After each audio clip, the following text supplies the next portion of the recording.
Hello, and thank you for joining me in this exploration of some of the Moses themes from the Quran as they occur in the works of Ibn al-Arabi. First of all, I want to make sure everyone can hear me well, and I will enjoy especially the time for discussion, and I will start with a riddle that occurs at the end of Ibn al-Arabi's treatise that's been translated recently by Angela Jeffrey and truly edited with extraordinary care by Anka Press. It's called The Universal Tree and the Four Birds. And the work that went into this from Dr. Jeffrey and from Denis Grill, the background is an example of what we've been talking about today, earlier, of the community of knowledge that has been involved in the rediscovery of Ibn al-Arabi in the context of international scholarship over the past 20 or 30 years. The riddle is this. وَالَّذِي يَفْهَمُ رَمْزِي هُوَ Sakhr bin Sinan. Whoever understands my allusion or my clue, he is Sakhr bin Sinan. So I just want to keep that riddle in the back of the talk. It's the riddle that closes this treatise that I mentioned. Could you read that again? Whoever understands my riddle is Sakhr bin Sinan. Sakhr bin Sinan is a name, and at the beginning of this treatise, Ibn al-Arabi says that I have written a richly embodied discourse here. And then he says, he makes several authorial statements throughout the text. At one point he says, I have addressed this book to Sakhr bin Sinan. At another point, he says, I address in this book only myself. At another point, he says, and I said, and then the voice turns into what Rafi Zabor in the beginning of the preface to the book calls the tolling of polarities, where the voice is speaking as the high and the low, the cosmic and the earthly, the lover, and the beloved. So one of the things that's clearly involved in this work is a constant reconstruction of the author and of the addressee. Who is speaking and who is being spoken to? The second aspect of this talk will be tracing some of the same Moses themes that will appear in this work, The Universal Tree and the Four Birds, in a few of the poems from the Tarjuman al-Ashwab. And what I'd like to do now is start off by linking up and contrasting the experience that makes the Moses connection in Tarjuman al-Ashwab with that involving Nizam that I talked about this morning. So with that introduction in mind, I'd like to go into the account that Ibn al-Arabi gives of another time of meeting with Nizam or meeting with another woman in the year 598 as he was circumambulating the Kaaba. Here's what he says. One night I was circumambulating the Kaaba. Sweet was the moment, and I was overcome by an intense feeling that I'd known before. I left the area covered with pavestones out of consideration for the people there, and continued my circumambulations on the sand.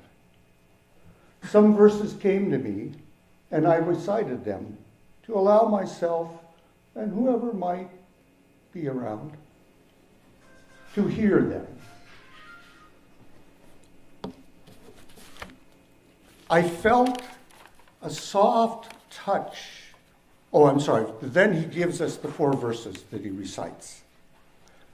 We heard them last night, and I'll just read them in English today.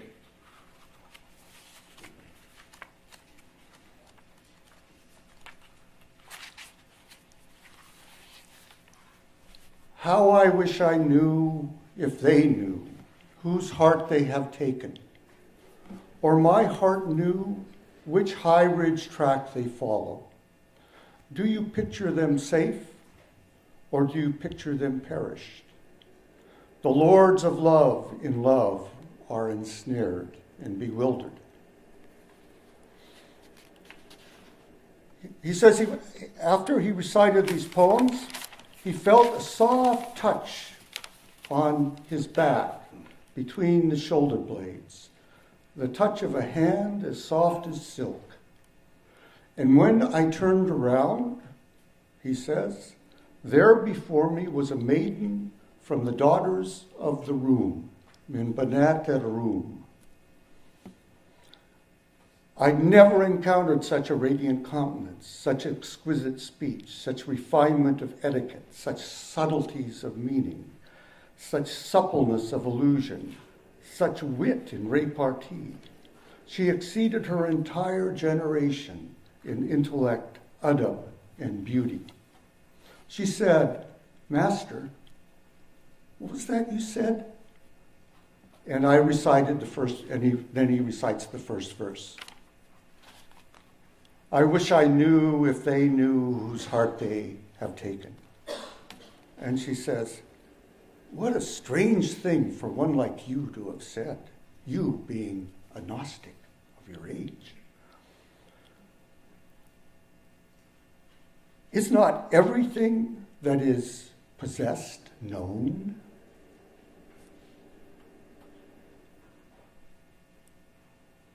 And is there any possession except as a consequence of knowledge? The path is the tongue of sincerity. How is one like you to traverse it? The word for one like you is mithlika. Then she said, what was the next thing you said? And he recites the second verse. And she launches into an even more stinging critique with the same end refrain about the path is the tongue of sincerity. At the 4th verse, she exclaims the following.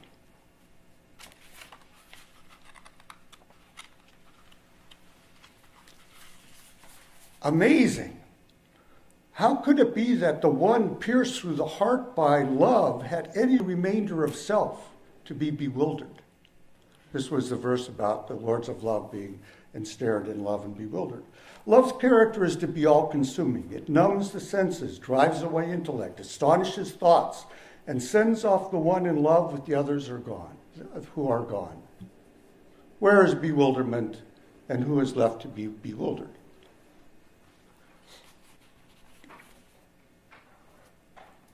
And then she says, after the end of that, she also says that one like you could traverse this path is really not seemly, and that he's trying to attain the unattainable.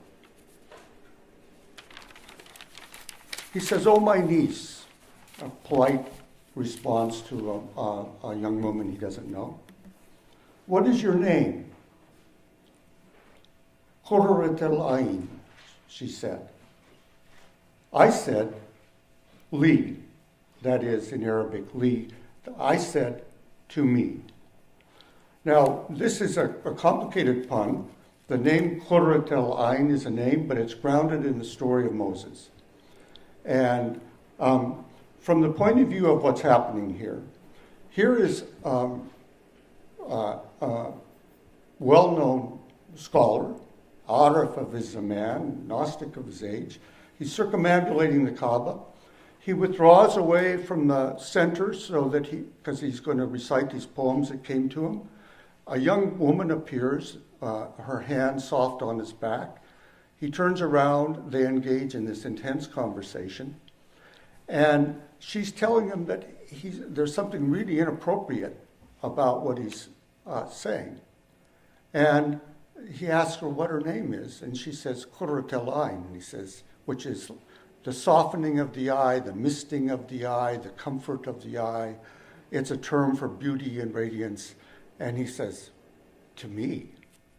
Then he says she bid farewell and went away. Now, I want to come back to this a little bit because I think there's a key to this in some of the early poems that come after this first poem in the Turjuman. A key to what is happening here. But as we recalled in the morning, Ibn al-Arabi says that he wrote his commentary on the Turjuman after some people criticized him for writing erotic poetry and pretending that it was really had a religious message to it when it didn't.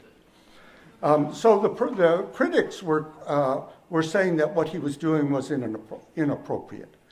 But clearly, Qurrat al-Ain, this woman from Banat al-Rum, from the daughters of the Rum, is not to be identified with these fuqaha. And yet it seems like she is challenging him on the point of etiquette quite strongly. And as he accepted throughout the teaching of various people, he responds to her challenge in quite extraordinary ways that I hope to allude to. Now let me just turn to the Moses chapters that are relevant. I want to cover the following themes in the Moses chapters of the Quran that Ibn al-Arabi uses very strongly in the two works I'm talking about. These themes are Qurrat al-Ain, the vision of the fire, what the voice from the fire says, the inni ana, I, the blast of the mountain, when Moses asks to see the face of God, and the reply is, look at the mountain, and the mountain is blasted apart. The casting down of the staff of Moses, and it's turning into a snake. The casting down of the staff of Moses upon a rock, and it's bursting out with water. And the analogy the Quran makes to the casting of a staff on the human heart. Some hearts will burst with water and some will not. In the first one, let's talk about the Qurrat al-Ain passages first. And Bismillah ar-Rahman ar-Rahim. وَلَقَدْ مَنَنَّا عَلَيْكَ مَرَةً أُخْرَى إِذْ أَوْحَيْنَا إِلَى أُمِّكَ مَا يُوحَى أَنْ أَقْذَفِيهِ فِي التَّابُوتِ فَاقْذَفِيهِ فِي الْيَمِّ. This is an address to Moses, and it says, we have graced you with favor another time, when we revealed to your mother what was revealed, to throw him, that is Moses, into a chest or a basket and to throw it into the river. And then he says that the river will cast it up on the shore, and it will be taken up by an enemy to him and to me. That is, to God and to Moses. Then it says, وَأَلْقَيْتُ عَلَيْكَ مَحَبَّةً مِّنِّي وَلَتُصْنِعَ عَلَى عَيْنِي. And I threw over you from me mahabba, love, so that you could be fashioned ala aini. So one of the key issues here is what is the complex play upon the word ayn. Qurrat al-ayn, ala aini. Ayn being one of the most complex concepts in all of Ibn al-Arabi's thought. Then after the mother is returned to Moses in order to nurse him, the Quran says, فَرَجَعْنَاكَ إِلَى أُمِّكَ كَيْ تَقَرَّ عَيْنُهَا. We returned you to your mother so that her eye can be soothed. And in another passage, when the wife of the Pharaoh rescues Moses and says to him, we should take him, he will be a qurrat al-ayn, a soothing of the eye, for me and for you. Li wa laka. So when Ibn al-Arabi says to Qurrat al-Ayn, li, it is a subtle allusion to that Quranic story. It could be taken as a very kind of inappropriate kind of repartee. I am Qurrat al-Ayn, well, to me, you sure are. And then she leaves, like that. But it's also clearly a reference to the Quran, in which case Ibn al-Arabi is placing himself in the analogous situation of the mother of Moses or of the wife of the Pharaoh. And these kinds of gender reversals in Ibn al-Arabi are very strong, and I think they're a really major part of his work. The second major theme in Ibn al-Arabi's thought that I'd like to talk about has to do with the fire. Moses tells his people that he sees a fire, or what appears to be a fire. He wants to go look at it. Perhaps he can gain an ember for the fire so that they could build a fire and warm themselves. And that fire then became a core concept going back centuries in Arabic poetry. And at the time of Ibn al-Arabi, it was everywhere.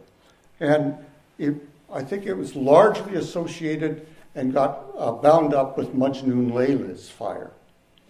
So one of the most famous poems of Ibn al-Farid, one of Ibn al-Arabi's contemporaries who, as I mentioned this morning, his poems and Ibn al-Arabi's poems relate so strongly to one another, and they were probably in Mecca at the same time.